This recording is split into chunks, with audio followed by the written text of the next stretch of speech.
المسيح عيسى ابن مريم وجيها في الدنيا والآخرة.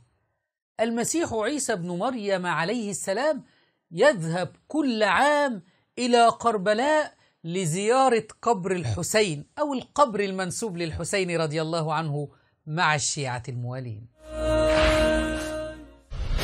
صابت وطلعت من لفيفتين يا عوشي الشياب لو كلمة باختين يا صينية خطار ما فشلتين السلام للماضي والحسين لا وتوب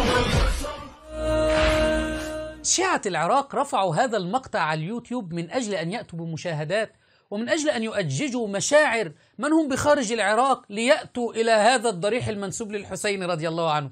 وحينما بحثت ودققت وجدت أن هذا الشخص شيعي جلد، ويقولون أنه نصراني ويقوم بتمثيل دور المسيح، وهو شيعي يتفننون في الشرك بالله وأن يمسك الصليب ويسير به.